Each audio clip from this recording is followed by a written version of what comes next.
Olá, queridos, tudo bem? Estamos de novo no nosso estudo e hoje eu vou ter que passar algumas partes muito importantes com você que são extremamente sérias para a tua história como cristão, filho de Deus. Vamos orar?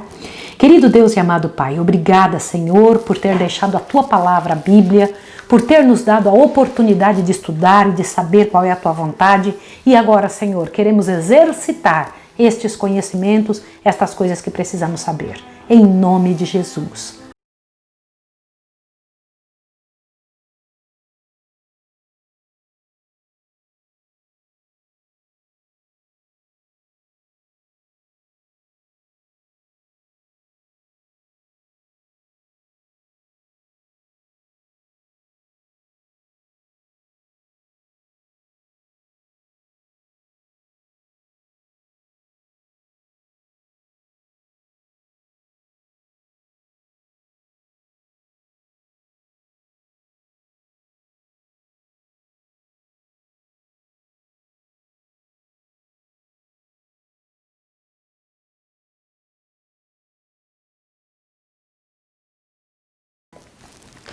Para sermos cristãos, é preciso um comportamento, uma vida, um tipo de ação diante do mundo que sejamos reconhecidos como filhos de Deus.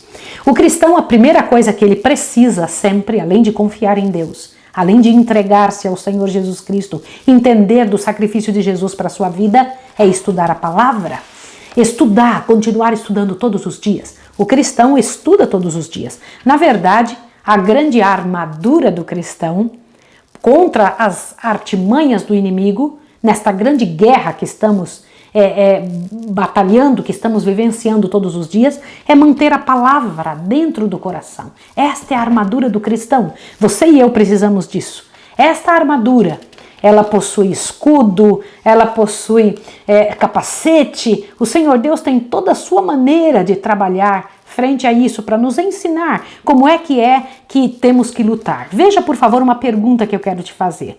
Efésios 6, verso 12. Ache lá, Efésios capítulo 6, verso 12. Contra que espécie de força nós temos que lutar? Diz assim: porque não temos que lutar contra a carne e o sangue, mas sim contra os principados, contra as potestades, contra os príncipes das trevas desse século, contra as hostes espirituais da maldade nos lugares celestiais. Interessante isso. E quais são as partes da armadura que são necessários? Efésios 6,14. Estais pois firmes, tendo cingido os vossos lombos com a verdade e vestida a couraça da justiça. Cingindo os lombos com a verdade é a palavra de Deus. E que mais? O Senhor Jesus mesmo disse: santifica-os na verdade, a tua palavra é a verdade. É dentro da Bíblia que nós aprendemos a andar na luz. O Senhor Deus disse que deveríamos andar na luz como Ele está na luz. Isso está escrito em 1 São João 1,7. Olha o que está escrito lá. Mas se andarmos na luz como Ele na luz está, temos comunhão uns com os outros e o sangue de Jesus, seu Filho, nos purifica de todo pecado. Isso é muito importante. Condenados não vêm para a luz. Só aqueles que sentem a necessidade da luz. Nós temos que buscar a fé salvadora. Como é que se consegue fé? Pedindo. Você tem que pedir a Deus: Senhor, me dê fé. Eu preciso aprender a crer em Ti. O que é a fé? Em Hebreus 11:1 diz que a fé é o firme fundamento das coisas que se esperam e a prova das coisas que não se veem. Os filhos de Deus precisam de fé. Tudo isso é necessário para que você aprenda. As provações e o seu objetivo. Nós vamos ter provações. Elas servem para nos burilar, para tratar a nossa vida. O Senhor Deus diz em 1 São Pedro que isso é para tirar de nós o restolho. Observe isso. 1 Pedro 4, 12 e 13. Amados, não estranheis a ardente prova que vem sobre vós, como para vos tentar, como se coisa estranha vos acontecesse, mas alegrai-vos no fato de serdes participantes das aflições de Cristo, para que também na revelação de sua glória vos regozijeis e vos alegreis. É importante permitir que o Senhor Deus trabalhe, porque pelas provas são tirados de nós o restolho e fica só o ouro puro. Quando você joga o ouro no fogo, ele não queima a parte boa, só a parte ruim. Sabia disso? É importante. Não permita que isso aconteça com você, que você seja desanimado pelas dificuldades. O Senhor Deus disse: quem vence o mundo? O Senhor Deus diz em 1 João 5,4, porque todo que é nascido de Deus vence o mundo. É possível. Existe o ministério do sofrimento. Saiba disso. O ministério do sofrimento, isso é mesmo. Por que eu estou falando sobre isso? O Senhor Deus diz que é melhor ir a uma casa que tem luto do que onde há banquete.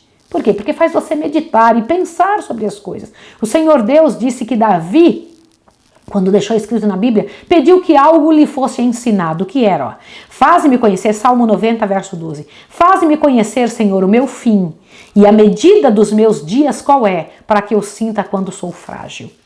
Existe sim o ministério do sofrimento, mas Deus prometeu conforto na aflição. Como trata Deus os aflitos? Jó 34, 28. Ouvistes o clamor dos aflitos. Não pense que Deus vai te deixar passar por situações que não sejam necessárias. E quando você estiver clamando, o Senhor Deus vai dar conforto na aflição. Vai ajudar você. Deus se condói de nossas aflições. Precisamos continuar confiando em Jesus. Precisamos confiar nele.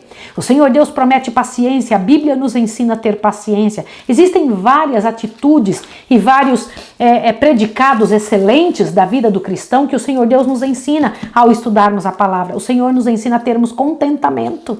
É isso mesmo, alegria. Isso é parte da vida do cristão. Sabe esses cristãos sisudos, calados, sérios? Não é esta a intenção de Deus. Deus ensina-nos a cortesia cristã. Deus nos ensina a sermos equilibrados, saber colocar tudo na hora certa.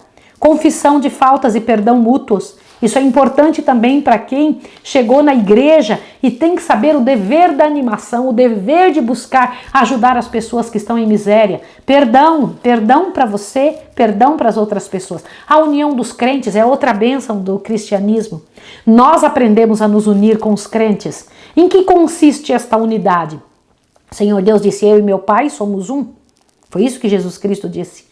Mas em que consiste essa unidade? São João 5,30. Não busco a minha vontade, mas a vontade do meu Pai que me enviou. Interessante isso, né? Só assim se consegue unidade. O Senhor Deus também nos ensina mansidão e humildade. O que significa mansidão e humildade de verdade? Você tem que aprender isso. Estude na Bíblia. Que promessa é feita aos mansos? Bem-aventurados mansos, porque eles herdarão a terra, disse o Senhor em Mateus 5,5.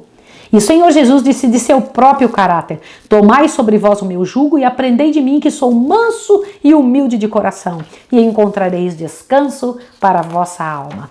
Outra alegria de se tornar cristão é a sobriedade. Pessoas sóbrias, que sabem repreender na hora certa, sabem receber repreensão, que sabem como viver dentro da realidade. Por quê? Porque possuem sabedoria. O Senhor Deus disse que se alguém tem falta de sabedoria, deveria pedir a ele. Sim, o Senhor Deus disse isso. Diligência é outra graça, outra alegria de se tornar cristão. Perfeição de caráter. Manter o caráter diante do céu, diante de Deus, para que Deus vá aperfeiçoando, tirando as misérias de nossa maneira de viver. E também o cristão, que se torna cristão de verdade, aprende a importância da oração e de fazer trabalho missionário, de ajudar pessoas, da meditação, da oração, de vigiar em oração e esperar de Deus respostas de oração. Aprende a ir para a igreja para manter o culto diante de Deus, é isso mesmo que você está ouvindo. É preciso ir para a igreja. Você sabe que a igreja de Deus é a igreja adventista do sétimo dia. Você sabe disso. Então, ao ir para a igreja, reverência na casa de Deus. Manter-se reverente ali dentro, a comunhão cristã, o tipo de roupa que se deve usar, que tipo de indumentária usa um cristão verdadeiro, né? O valor do cântico, cantar diante do Senhor e ter o privilégio de poder pregar o evangelho, de participar com um pastor nas atividades evangélicas da igreja, trabalhar pelos pobres da nossa comunidade, usar e trabalhar com a beneficência cristã, trabalhando pela visita aos enfermos, a cura dos doentes, trabalhando por eles. Tudo isso que eu estou te falando, eu encontrei na Bíblia. São estudos da Bíblia. A obra nas prisões também são necessários para aquele que entra para o trabalho de Deus. Ordem e organização. A casa do cristão é uma casa limpa. As roupas do cristão são roupas alinhadas, nada estraçalhado, sujo, desorganizado. O cristão entendeu que Deus é o seu centro. E isso eu queria muito, que pela graça e poder de Deus fosse a realidade da sua vida. É assim que Deus quer, é isso que Deus deseja. Essa é a vontade do Senhor, daquele que disse o que está em São João capítulo 14, verso 1 em diante. Isso é para você. Não se turbe o vosso coração. Credes em Deus, crede também em mim.